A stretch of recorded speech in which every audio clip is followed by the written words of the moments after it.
একটা সময় ছিল যখন পাসওয়ার্ড মনে রাখার কোনো ঝামেলাই ছিল না, কারণ তখন দরজায় থাকতো তালা আর ডায়েরিতে থাকতো লক। প্রাইভেসি বলতে মানুষের তখন শুধু এতটুকুই ছিল। কিন্তু বর্তমানে মোবাইল ফোন থেকে শুরু করে ফেসবুক, ইনস্টাগ্রাম, বিকাশ, নগদ, জিমেল সব জায়গায় রয়েছে আলাদা আলাদা পাসওয়ার্ড। এর জন্য মাসে যে আমাকে কতবার ফরগেট পাসওয়ার্ড এই বাটনে ক্লিক করতে হয় তার কোনো হিসাব নাই। কিন্তু কেন? কখনো কি ভেবে দেখেছেন যে আমরা কেন আমাদের পাসওয়ার্ডগুলো ভুলে যাই? মনে করুন রাত ১২টা বাজে। কোনো একটা বিশেষ কারণে আপনাকে আপনার ফেসবুকে লগইন করতে হবে এবং ফেসবুক থেকে একটা গুরুত্বপূর্ণ এসএমএস চেক করতে হবে। আপনি ফেসবুকে গেলেন, নাম্বার দিলেন এবং আপনি যখনই আপনার পাসওয়ার্ড দিতে গেলেন, একটু চিন্তা করলেন, তারপর একটা পাসওয়ার্ড দিলেন, রং পাসওয়ার্ড। আপনি আবার চেষ্টা করলেন, রং পাসওয়ার্ড। আপনি আবারও চেষ্টা করলেন, কিন্তু সেই রং পাসওয়ার্ডই। বারবার এমনটা হলো এবং এক পর্যায়ে আপনার অ্যাকাউন্টটা লক হয়ে গেল। আসলে মূল বিষয় হলো আমাদের মস্তিষ্ক কিছু তথ্য সংরক্ষণ করতে ভালোবাসে। যেমন আপনার ইএক্স এর নাম আপনি যতই চান ভুলতে পারবেন না। আর আমাদের ব্রেন ইচ্ছা করেই কিছু তথ্য দ্রুত মুছে ফেলে যেগুলো ব্রেনের কাছে চাপ মনে হয়। যেমন ধরতে পারেন লেখাপড়া এবং পাসওয়ার্ড। এবং এই সকল সমস্যার কথা ভেবেই গুগল অনেক আগেই একটা সার্ভিস লঞ্চ করেছে, সেটা হলো গুগল পাসওয়ার্ড ম্যানেজার। এটি মূলত আপনার পাসওয়ার্ডকে সেভ রাখে এবং প্রয়োজন হলে অটো ফুলফিল করে দেয়। এবং আপনি যদি পাসওয়ার্ড ভুলে যান তাহলে খুব সহজেই এখান থেকে পাসওয়ার্ডটা চেক করেও নিতে পারবেন। তবে অনেক মানুষই এই গুগল পাসওয়ার্ড ম্যানেজারকে ট্রাস্ট করে না। তারা বলে যে এটা হ্যাক হয়ে যাওয়ার চান্স আছে। তো আসলেই কি হ্যাক হয়ে যাওয়ার চান্স থাকে কিনা সে বিষয়ে ভিডিওর শেষে কথা বলতেছি। গুগল পাসওয়ার্ড ম্যানেজার ব্যবহার করা একদম সহজ। এজন্য তোমার একটি গুগল অ্যাকাউন্ট অর্থাৎ একটি জিমেল অ্যাকাউন্ট থাকতে হবে এবং তোমার কাছে একটি অ্যান্ড্রয়েড ফোন অথবা তুমি তোমার পিসি দিয়েও এটা করতে পারবা।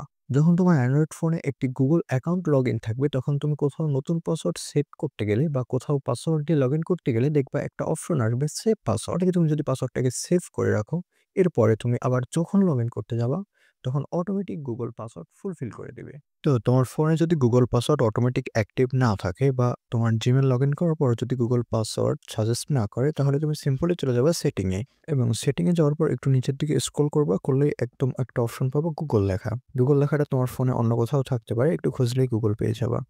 সব ফোনের সেটিং সাধারণত এক ধরনের হয় না।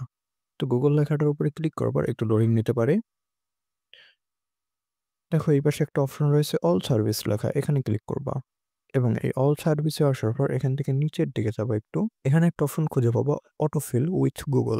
দেখো গুগলের ভিতরে ঢোকার পরও যে তোমার ফোনের সেটিংগুলো হুবহু আমার ফোনের সাথে মিলবে এমন না। মূলত গুগলের ভিতরে ঢোকার পর তোমাকে খুঁজে বের করতে হবে অটোফিল উইথ গুগল। এক একটা ফোনের এক এক ধরনের সেটিং হয়। তুমি সাধারণত একটু খুঁজলেই পেয়ে যাবা, এখানে ঘাবড়ানোর কোনো দরকার নেই। এখানে একটা ক্লিক করার পর দেখো এখানে একটা অপশন রয়েছে যে নিচে গুগল পাসওয়ার্ড ম্যানেজার, আর তার আগে উপরে যে দেখো একটা অপশন রয়েছে না ইউজ অটোফিল উইথ গুগল, এটা যদি তোমার ফোনে অফ থাকে তাহলে এটাকে অন করে দিবা। তারপরে গুগল পাসওয়ার্ড ম্যানেজার লেখা যে অপশনটা রয়েছে এখানে একটা ক্লিক করবা এবং এখান থেকে নিচের কর্নারে দেখো আরেকটা সেটিং অপশন রয়েছে, সেখানে একটা ক্লিক করবা। এখানে ক্লিক করার পর দেখো ২ টা অপশন রয়েছে offer to save Google password, এটা ক্লিক করবা এবং নিচে রয়েছে অটো সাইন ইন, এটাও অন করে দেবা। এই ২ টা অপশন তোমার ফোনে অন থাকলেই তোমার ফোনের গুগল পাসওয়ার্ড ম্যানেজারটা অ্যাক্টিভ আছে। আর এছাড়া তুমি যদি এই পাসওয়ার্ডটা ভুলে যাও, তখন তুমি চাইলে খুব সহজে সেটা আবার চেক করতে পারবে। কিভাবে? সেটাও দেখাচ্ছি। তোমার সেভ করা পাসওয়ার্ডগুলো যদি তুমি ভুলে যেয়ে থাকো এবং সেটি তোমার ফোন থেকে আবার চেক করতে চাও, তাহলে আবারও তুমি চলে যাবে সেটিংয়ে এবং সেখান থেকে চলে যাবে সেই গুগল অপশনে। এবং গুগল অপশনে যাওয়ার পর এখানে এই যে অপর পাশে যে রয়েছে অল সার্ভিস, এখানে যাবা। মূলত তোমার ফোনের সাথে আমার ফোনের সেটিং নাও মিলতে পারে। এখান থেকে তুমি চলে যাবা আবার অটো ফুলফিল উইথ গুগল এই অপশনটায়। তারপরে নিচে রয়েছে গুগল পাসওয়ার্ড ম্যানেজার, এখানে একটা ক্লিক করবা এবং এখানে দেখো নিচে শো করবে তুমি যতগুলো সাইটের পাসওয়ার্ড সেভ করে রেখেছো সবগুলো এখানে শো করবে। এখান থেকে তুমি চাইলে যেকোনো একটা পাসওয়ার্ড দেখতে পারো। যেমন ধরো এই amazon.com এর পাসওয়ার্ডটা আমি দেখতে চাচ্ছি। তো এখানে আমি একটা ক্লিক করব এবং ক্লিক করার পর দেখো এখানে স্ক্রিনটা ব্ল্যাক হয়ে গিয়েছে, কারণ এখানে আমার ফোনের পাসওয়ার্ড চাচ্ছে। তো এখান থেকে আমি আমার ফোনের পাসওয়ার্ড অথবা আমার ফোনের ফিঙ্গারপ্রিন্ট যেকোনো একটা দিয়ে নিতে পারি এবং তারপরে আমার সামনে আমার পাসওয়ার্ডগুলো শো হবে। দেখো amazon.com এ আমার ২ টো অ্যাকাউন্ট রয়েছে এবং দুটোরই পাসওয়ার্ড এখানে শো হচ্ছে। তো এখান থেকে এই যে একটা চোখের মতো আইকন রয়েছে, এখানে যদি আমরা একটি ক্লিক করি তাহলেই আমাদের পাসওয়ার্ডটা দেখা যাবে।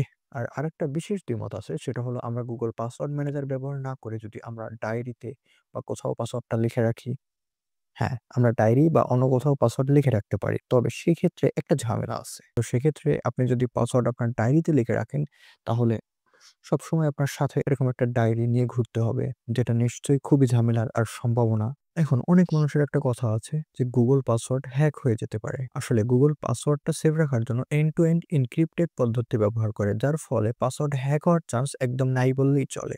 তবে যদি বাই এনি চান্স আমার গুগল অ্যাকাউন্টের পাসওয়ার্ড কেউ জেনে যায় বা গুগল অ্যাকাউন্টটাই হ্যাক হয়ে যায়, তাহলে বিষয়টা কিছুটা এমন হবে যে তুমি তোমার বাসার ভিতরে কিছু মূল্যবান জিনিসপত্র রেখে বাসাটা তালা মেরে গেলে এবং তালার চাবিটা চোর পেয়ে গেল।